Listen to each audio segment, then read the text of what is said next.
Hi everyone, welcome to our channel easy to learn. So ఈ రోజు మనం variables అంటే ఏంటి, డేటా టైప్స్ అంటే ఏంటి అనేది చూద్దాం పైథాన్లో. సో మనం ఈ సిరీస్లో ఓన్లీ పైథాన్ గురించి కాన్సన్ట్రేట్ చేద్దాం, ఎందుకంటే పైథాన్ చాలా ఇంపార్టెంట్ అండ్ చాలా భూమిలో ఉంది ఈ లాంగ్వేజ్ అనేది మన సాఫ్ట్వేర్ ఫీల్డ్లో. సో ఫస్ట్ పైథాన్లో వేరియబుల్స్ అంటే ఏంటి, డేటా టైప్స్ అంటే ఏంటో చూద్దాం. So variables, first variables are like containers for storing values. So ఇది ఒక కంటైనర్ లాగా. ఫర్ ఎగ్జాంపుల్, ఇప్పుడు మన దగ్గర ఫ్రూట్స్ అనేవి ఉన్నాయి. యాపిల్ యాపిల్స్ అనేవి ఉన్నాయి అనుకుందాం. సో ఈ యాపిల్స్ ని మనం ఎక్కడైనా స్టోర్ చేయాలంటే ఒక బాక్స్ లో స్టోర్ చేస్తాం, ఒక డబ్బాలో స్టోర్ చేస్తాం. సో ఈ స్టోర్ చేస్తుంది కదా, దీన్ని మనం వేరియబుల్ అంటాం. సో సింపుల్ గా చెప్పాలంటే variables are like containers for storing values. So ఏదైనా వాల్యూస్ ని స్టోర్ చేసుకునే కంటైనర్ ని వేరియబుల్ అంటారు కదా. ఇప్పుడు చూడండి, values in the variables can be change. So values అంటే ఈ లైన్ గురించి మనం నెక్స్ట్ ఒక ఫ్యూ సెకండ్స్ తర్వాత మాట్లాడుకుందాం. సో ఫస్ట్ వేరియబుల్స్ అంటే ఏంటంటే కంటైనర్స్, అది ఎందుకు యూజ్ అవుతుంది, ఫర్ స్టోరింగ్ వాల్యూస్ అని గుర్తుంచుకోండి.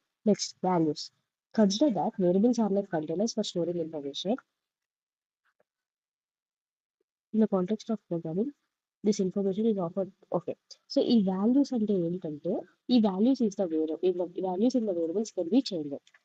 ఫర్ ఎగ్జాంపుల్, ఇక్కడ చెప్పాలంటే, ఇప్పుడు చూడండి, ఈ యాపిల్స్ ని స్టోర్ చేస్తారు కదా ఈ కంటైనర్ లో, ఈ కంటైనర్ ని వేరియబుల్ అంటారు. సో ఈ యాపిల్స్ ని వాల్యూ అంటాం. సో ఇదే డబ్బాలో యాపిల్సే కాదు, వేరే ఆరెంజెస్ అయినా స్టోర్ చేసుకోవచ్చు, లేదా క్యారెట్స్ అయినా స్టోర్ చేసుకోవచ్చు. సో ఇక్కడ ఏమంటారు, values in the variables can be change. ఈ వాల్యూస్ ఏంటి, యాపిల్స్ అయినా అవ్వచ్చు, ఆరెంజెస్ అయినా అవ్వచ్చు, క్యారెట్ అయినా అవ్వచ్చు, సేమ్ కంటైనర్ లో పెడతా ఉండొచ్చు. సో వేరియబుల్ అంటే ఒక కంటైనర్, ఈ యాపిల్స్ ఇవన్నీ ఏమంటారు, వాల్యూస్ అంటారు. సో ఇప్పుడు చూడండి, నెక్స్ట్, ఇప్పుడు ఇది వచ్చేసరికి ఇప్పుడు వేరియబుల్స్ అంటే అర్థమైంది, వాల్యూస్ అంటే కూడా అర్థమైంది క్లియర్గా. సో ఇప్పుడు డేటా టైప్ చూద్దాం. సో ఇప్పుడు మనం డిఫరెంట్ డిఫరెంట్ వాల్యూస్ పడుతున్నాం కదా, లైక్ యాపిల్స్, ఆరెంజెస్, క్యారెట్ అనేది. ఇప్పుడు యాపిల్, ఆరెంజెస్ చూసుకుంటే ఇవి ఫ్రూట్స్ అంటారు, అదే క్యారెట్ చూసుకుంటే వెజిటేబుల్స్ అంటారు. సో ఇలా ఇప్పుడు డిఫరెంట్ డిఫరెంట్ కదా, అలాగే ప్రతి డేటాకి ఆర్ వాల్యూకి ఒక టైప్ అనేది ఉంటుంది. ఆ టైప్స్ ఏంటో చూద్దాం. In programming language, every value or data has an associated type to it, known as data type. So ఈ యాపిల్స్ అనేది ఎలా అయితే ఫ్రూట్స్, ఈ క్యారెట్ అనేది ఎలా అయితే వెజిటేబుల్స్, సో మనం కంప్యూటర్ లో వాల్యూ కొన్ని వాల్యూస్ షో చేస్తాం కదా, అవి ఎలాంటి టైప్స్ ఉండొచ్చో చూద్దాం. స్ట్రింగ్ అయి ఉండొచ్చు, ఇంటీజర్, ఫ్లోట్, బూలియన్. సో ఇవి డేటా టైప్స్. వీటి గురించి క్లియర్ గా ప్రతిదీ ఎగ్జాంపుల్ తో ఎక్స్ప్లెయిన్ చేస్తారు నెక్స్ట్ వీడియోలో.